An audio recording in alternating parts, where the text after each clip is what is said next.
observateur. Vous avez créé et dirigé le cabinet Chronos, hein, donc tout est dans le titre, hein, si je puis dire, qui depuis déjà plusieurs années s'interroge et s'intéresse à ces mutations où les mobilités, automobiles ou pas d'ailleurs, le temps s'impacte, se percute, et les territoires dans tout ça, c'est ce dont vous allez pouvoir nous parler. Le temps que vous mettiez en place votre présentation, j'en profite pour saluer ceux qui nous regardent à distance, puisque cette séquence, cette réunion est enregistrée en direct et diffusée sur le site internet de la CCI de Rennes. Donc c'est aussi une manière pour ceux qui sont en mobilité ou alors à l'extérieur de suivre nos échanges. Nous les saluons, et vous pourrez aussi revisionner hein, cette réunion, cette matinée de travail, comme il est de coutume pour tout ce qui est organisé ici à la CCI, et en particulier avec BMA. Voilà, ça c'est dit, mais c'était important de le rappeler.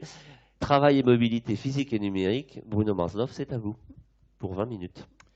Merci Xavier, merci à BMA et à la CCI de m'accueillir. Moi, je suis toujours très content de venir à Rennes parce que ça me permet de parler du temps. C'est quand même une ville où le temps a été débattu, réfléchi, d'abord sous l'égide d'Edmond Hervé, et puis qui a été évoqué tout à l'heure dans la table ronde. À Rennes, on a un bureau des temps, hein, ça fait partie des villes qui ont un bureau des temps. Devant lequel j'ai eu l'occasion d'intervenir à plusieurs reprises. Donc ce sera un petit peu le fil rouge de mon intervention. En fait, la commande qui m'a été faite par Jean-Luc Hannequin, c'est d'essayer de vous fournir des éléments tangibles pour essayer de décrypter ces éléments complexes que sont la mobilité. Xavier, tout à l'heure, parlait d'une réinvention du travail. C'est bien, en effet, ce qui est en train de se passer. Dans les propos qui ont été échangés autour de la table ronde, eh bien, on a évoqué aussi une réinvention de la démobilité.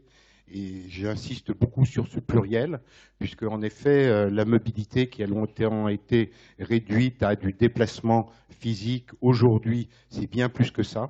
Et la mobilité numérique, les notions d'immatériel changent considérablement, ce qui, en fait, a impacté le titre même de cette séance, puisqu'il y a cette petite parenthèse de immobilité. Moi, je préfère parler de démobilité, mais peu importe, on voit bien que la station peut être, c'est-à-dire le statique, peut être aussi un élément d'organisation des mobilités et du travail. Donc, on va faire un petit tour sur ce sujet du travail en essayant de voir un petit peu quelles sont les relations qui se sont établies au fil du temps entre travail et mobilité. Quand j'ai commencé à travailler sur les problématiques de mobilité avec les transporteurs, les constructeurs automobiles, en fait, il n'a jamais été question de travail. Jusqu'au moment où on a pris conscience que l'élément le plus perturbant, le plus perturbateur des mobilités, c'était le travail.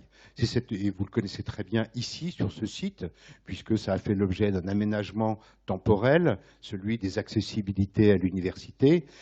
On voit bien que cette hyperconcentration dans les pointes de trafic, c'est quelque chose qui fabrique les congestions. Et les congestions, eh bien, ça contraint à fabriquer des infrastructures qui sont calibrées sur la taille de ces pointes de trafic.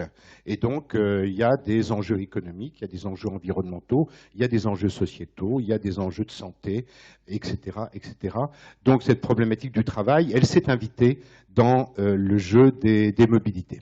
Aujourd'hui, on inverse un petit peu le regard, et la question qu'on se pose, c'est finalement, quel travail veut-on et comment est-ce que les mobilités peuvent, physiques et numériques, peuvent agir en variable d'ajustement de ces nouvelles organisations du travail.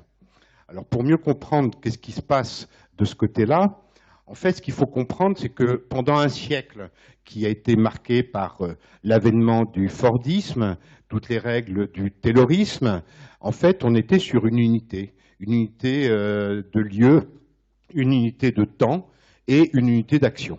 Les acteurs, qui étaient essentiellement des ouvriers, étaient toujours dans un dispositif extrêmement collectif, récurrent, avec des horaires qui étaient les mêmes pour tout le monde.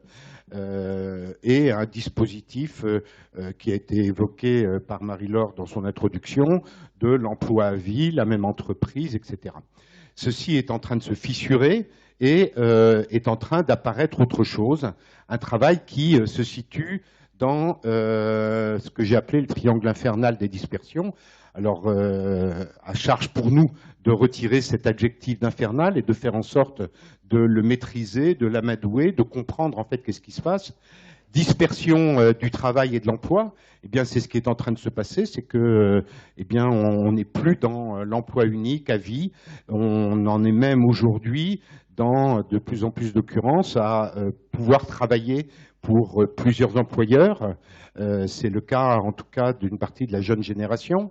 Donc la dispersion de ce travail également sur le plan spatial, puisque de fait, on est amené à travailler chez soi, ne serait-ce que par la présence du navigateur Internet ou du téléphone mobile qui va s'inviter dans n'importe quelle situation. Donc cette dispersion, elle signe aussi l'avènement de ce qu'on peut appeler aujourd'hui des tiers-lieux, ou que je préfère appeler des lieux communs, c'est-à-dire les espaces de coworking, les Fab Labs, les centres d'affaires et tous ces néologismes qui apparaissent et qui signent l'avènement en fait d'une dispersion spatiale du travail et qui renvoie à une problématique qui est une problématique centrale dans les mobiliers et le travail, qui est celle du territoire, puisque en fait, un siècle de massification de l'automobile a fabriqué la métropolisation et de l'écartèlement domicile-travail qui ne cesse de croître. L'écartèlement moyen qui sépare le domicile du travail a été multiplié par 10 en termes de kilométrage en l'espace de 50 ans pour un actif moyen. Donc on voit bien qu'on est là sur une dérive qui est absolument considérable et donc cette notion de territoire, elle est importante. Donc éparpillement du travail et des activités du travail et des emplois, éparpillement spatial, et puis cet éparpillement du temps, puisque bien évidemment on est le patron est bien content de vous voir arriver, d'embaucher à 9 h, mais ce ne serait pas idiot que vous bossiez le soir, le week-end, voire en RTT, ou pourquoi pas en vacances. Donc il y a là une dispersion temporelle du travail qui est un élément extrêmement perturbateur et dont on comprend encore très mal les fonctionnements et surtout on comprend très mal comment on peut arriver à réguler ces dispositifs. Donc voilà le paysage sur lequel s'inscrit la transformation du travail. Cette transformation du travail, évidemment qu'elle alerte les autorités. Vous avez peut-être entendu parler d'un certain nombre de rapports. Marie-Laure a évoqué tout à l'heure un premier rapport qui a été remis il y a un an sur l'irruption du numérique.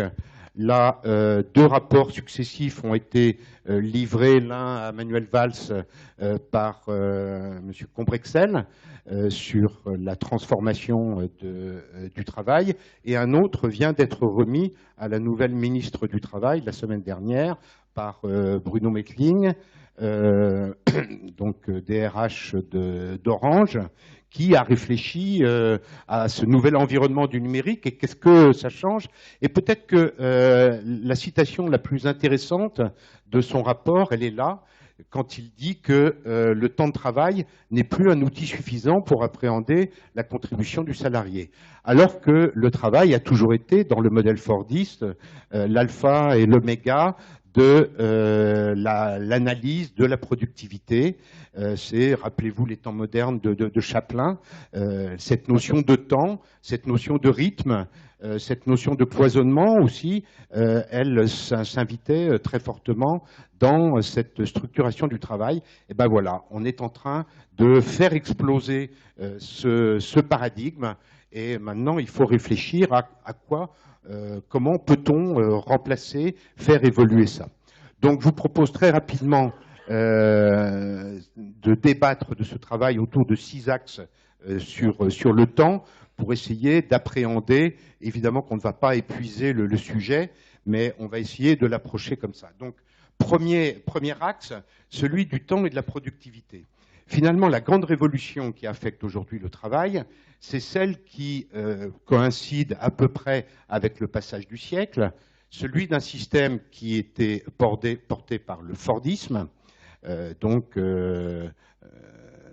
un travail qui est un travail organisé de manière collective, de manière récurrente, de manière cloisonnée, de manière unique, à un travail qui aujourd'hui, une productivité, pardon, qui aujourd'hui va reposer sur de l'hyperflexibilité. Et c'est là où tout d'un coup, on rencontre une vraie difficulté, quasiment culturelle, ce qui est comment est-ce que je peux relier le système d'hier et le système d'aujourd'hui. Donc aujourd'hui, on est, et je l'ai évoqué, dans cette situation où le boss aimerait bien voir à la fois le salarié à 9 heures mais qui bosse aussi le soir, on est dans une espèce de schizophrénie dont doit s'accommoder le travailleur. Comment peut-il, lui, composer avec cette exigence permanente d'une certaine disponibilité par rapport à son travail? Et c'est là qu'apparaît une notion assez nouvelle, qui en tout cas a été exclue du modèle fordiste, qui est celui de l'autonomie des organisations du travail. Donc on s'en remet à la fois à la flexibilité du travailleur pour maîtriser une nouvelle productivité, et en même temps, on est encore dans des schémas, dans des régulations, dans des organisations et dans des législations qui reposaient sur une vision très fordiste du travail. Donc, pour faire évoluer ça, il faut d'abord admettre qu'on doit composer avec cette autonomie, et composer avec cette autonomie, ça suppose évidemment d'être dans une relation de confiance. Confiance vis-à-vis du salarié, qui n'est plus là sous vos yeux, sous l'œil de son N+1. Il peut être autonome, il peut être amené à travailler ailleurs, dans d'autres occurrences. Et donc, cette notion de confiance, elle est absolument constitutive des organisations de ce nouveau travail. Donc ça, c'est le premier élément du temps. Le deuxième élément du temps, c'est si on parle d'une flexibilité, encore faut-il pouvoir l'organiser, cette flexibilité.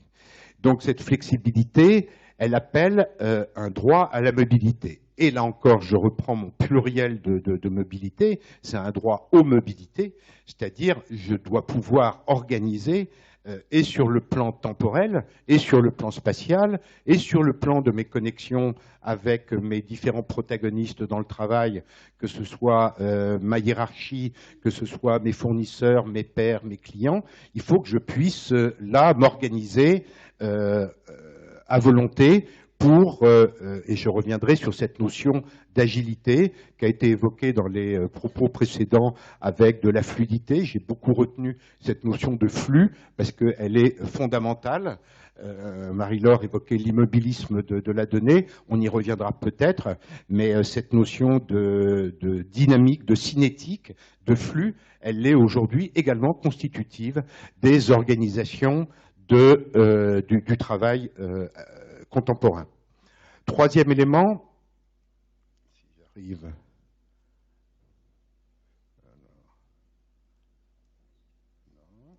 non, le 3, on va tirer le 3 sauter. Bon. On va directement au 4. Alors. On va directement au 4. Ça tombe bien, on est un peu en retard. Alors, on est dans un moment, de toute façon, on a évoqué les 35 heures aujourd'hui, qu'on le veuille ou non, on est dans un moment de réduction du temps du travail. Mais avant de parler de réduction du travail, il faut aussi se pencher sur cette évolution considérable qui est en train de se passer. En un siècle, on est passé d'une domination d'un emploi agricole aujourd'hui à une domination d'un emploi serviciel, avec un passage d'une présence extrêmement forte du temps consacré aux emplois de l'industrie. Donc cette évolution, vous la voyez là, portée sur un petit peu plus d'un siècle. La présentation a été faite il y a 2 ou 3 jours à Rennes par mon collègue de 15 marches, Stéphane Schulz, à l'URSSAF, je crois, et preuve que d'ailleurs cette notion de ce débat autour du temps et du travail, il est très très présent et très très actuel. Donc on est sur d'autres rythmes, on est sur d'autres travaux et on est sur une réduction du temps du travail. Qu'on le veuille ou non, objectivement, le temps du travail posté, il se réduit de façon assez importante, avec le paradoxe que on a quand même l'impression qu'on est toujours envahi par le travail. Donc là, il y a en effet une problématique à résoudre. Et ça nous renvoie à la formule que vous citiez de Bruno Mettling, hein, que le travail, la durée n'est plus forcément le bon indicateur. Absolument. Donc maintenant, la recherche d'un nouveau référentiel va être une problématique. Travail et protection, protection sociale, protection de l'individu, protection de ces nouveaux modes de vie. Moi, j'aime bien cette notion de maîtrise d'usage. Comment apporte-t-on aux travailleurs les éléments qui vont lui permettre de maîtriser cette organisation qui a toutes les apparences d'un brouillon permanent à recomposer, et finalement, à quoi ça renvoie? Et vous avez peut-être entendu parler de cette initiative que François Hollande a en tête à l'horizon 2017 du CPA, du compte personnel d'activité. Et c'est sans doute une révolution paradigmatique extrêmement intéressante, puisque tout le système fordiste a fonctionné sur une manière très grégaire d'organisation dont les syndicats étaient les représentants, dont l'entreprise organisée sur un mode très hiérarchique était le modèle. Aujourd'hui, on revient vers l'individu qui, lui, va s'éparpiller, comme je vous l'ai expliqué, sur différents emplois, différentes activités. Donc la notion de compte personnel d'activité, dont le chantier est ouvert et qui devrait arriver à l'Assemblée nationale à l'horizon 2017, et peut-être là le témoignage de cette transformation. Dernière slide. Donc, comment aujourd'hui l'individu, l'entreprise, l'acteur public réagit-il à ces organisations? Et finalement, ces mobilités spatiales et numériques ne sont-elles pas les outils d'ajustement à ces nouvelles organisations?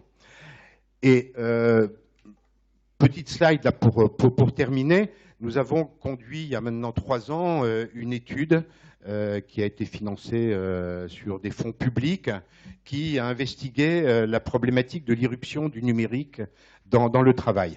Et en fait, nous avons fait sur une enquête relativement importante sur 1 millier de personnes, d'actifs, nous avons investigué leur manière de se déplacer, leur manière de gérer le temps, leur manière de se saisir du numérique. Et à partir de ça, nous avons construit des indicateurs et puis nous avons formé une typologie. Et dans cette typologie, vous avez en haut à gauche le travailleur sédentaire qui est plutôt dans un mode d'hier, très centré sur l'entreprise, ne se servant que peu du numérique. Il faut peut-être décrire les axes, Bruno. Alors les axes, je suis pas sûr qu'on le lise sur la droite, c'est un axe temporel. Sur le bas, c'est une agilité numérique. Sur la gauche, c'est une agilité relationnelle, c'est-à-dire la manière qui je contacte, est-ce que le dénombrement de tous les acteurs avec lesquels je suis en relation au sein du travail, et puis ce que nous avons appelé l'empowerment, qui résultait d'un certain nombre de questions, c'est-à-dire cette capacité de régir son autonomie. Et en fait, ce qui est extrêmement intéressant, sans développer toute l'étude, c'est de voir l'immense corrélation qui existe entre ces 4 axes. C'est-à-dire que quand on est dans une situation de maîtrise d'usage, d'organisation de l'empowerment, c'est aussi là qu'on va développer des stratégies temporelles extrêmement subtiles, extrêmement variées. C'est aussi là où on va se saisir des outils du numérique le plus et de manière extrêmement agile. Donc cette notion d'agilité me paraît extrêmement centrale dans la recomposition du travail et des mobilités, et ça renvoie évidemment l'entreprise, l'institution à une réponse. Comment l'entreprise peut-elle devenir agile face à ces nouvelles organisations du travail? J'arrêterai là parce que je pense que j'ai déjà débordé un petit peu mon temps imparti. Merci beaucoup Bruno Marsdorf pour cette présentation. Peut-être un mot quand même, mais très rapidement, juste sur l'impact que cette nouvelle organisation que vous avez décrite a sur les organisations spatiales et territoriales à l'échelle d'un bassin de vie, d'une ville, d'une agglomération, d'une métropole. La question est très difficile parce que là aussi, on est dans deux mouvements contradictoires. Il y a la trajectoire de ce qui se passait hier, qui perdure et qui renvoie à une hyperconcentration et qui fait que, par exemple, vous avez en Seine-Saint-Denis, du fait d'une solvabilité foncière, toute une série de très grands sièges d'entreprises, la SNCF, Generali, SFR, Orange, EDF, etc., qui sont venus se concentrer sur un même endroit, avec tout ce que ça veut dire derrière de congestion, puisque à 9 h, sur le RER, on a à 240% de taux d'occupation du RER.